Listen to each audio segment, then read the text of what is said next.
Hi friends, it's your pal Scott Garibay, and today we are going to talk about Stranger Things Season 2, Episode 9, The Gate. All right, so we open up with everyone at the buyer's house, and Eleven has returned, and she kills a demo dog, and they have a moment.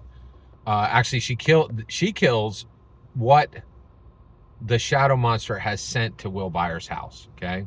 Will Byers is still being kept at the house, but there's something that we really need to pay attention to here. So Mike Wheeler sees 11. He hasn't seen 11 for the entirety of season 2. This is astonishing. None of them have. None of them even know that she is alive, right? Mike Wheeler is absolutely furious with Jim Hopper, and he has every right to be. We don't talk about this enough. Jim Hopper and and Joyce Byers are liars. They are deep in the weed liars. They have been lying to everyone.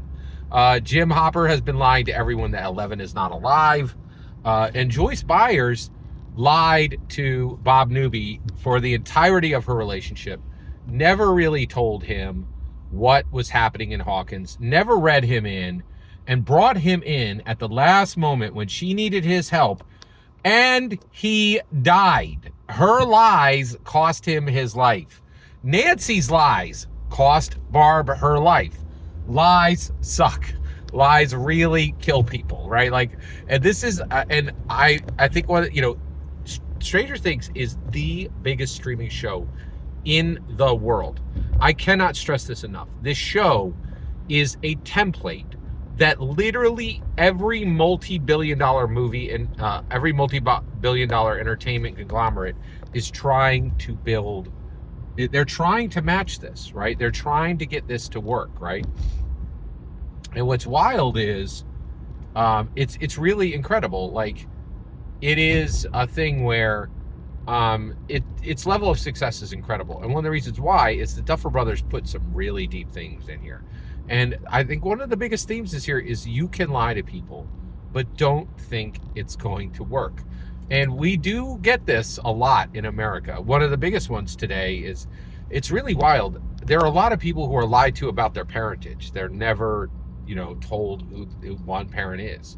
And you see this in a lot of shows today, because I think it's actually reflecting life. It's a really deep thing. All right, so then 11 has handled everything that is there at the place. So then everybody splits up and starts to go handle what needs to be handled. Now that 11 is back, Jim Hopper's like, we can do what we need to at the facility. We can actually close the gate. And 11's like, we need to close this gate. We need to shut down the entrances that the Hawkins lab made to the underground, to the upside down. We need to close it. We need to close this. So her and Hopper get in Hopper's SUV, which I think is a Bronco. I think that's what it is. And which is a very cool 80s car. Well, they didn't use the term SUV then, but it was a covered truck. It was very interesting. But so they go back to the lab together, and on the way, they have this incredibly strange father-daughter talk, right? He's like, hey, you just went off on your own. I didn't know where you were. And she's like, well, you kept me in prison for a year. Like, I couldn't see my friends. And basically where they land is, you suck as a daughter, I suck as a dad, but we are the best that we have, right? Like, yeah, I suck as a dad, but your last dad was a murdering psychotic government experimenter who made children soldiers, right? Like, so comparatively, it's better in the wash, right? Like, and it is, right? Like, she is a terrible daughter. She was not good to Hopper. She was very rebellious and ungrateful. A lot of kids are ungrateful, right? Like, and you see this on the show. She does not give Hopper the credit for the things that he has done. And But, and then also, he's a pretty terrible dad. Like, he was doing his own adventuring. He didn't stop everything to go find her. Now, I don't know why you would. She's more powerful than anybody in the group. She could definitely take care of herself. She could take a lot more herself. She's literally taking care of all of Hawkins, right? Like, she's almost single-handedly stopping the Upside Down, right? And which is also, that gets really complicated because all this power came because Brenner gave it to her. He literally crafted it into her, which is really fascinating. Last thing, Levin actually learns about Jim Hopper's dead daughter, right? And which gives her a little bit more forgiveness, a little bit more kindness in her heart for him. Really touching moment.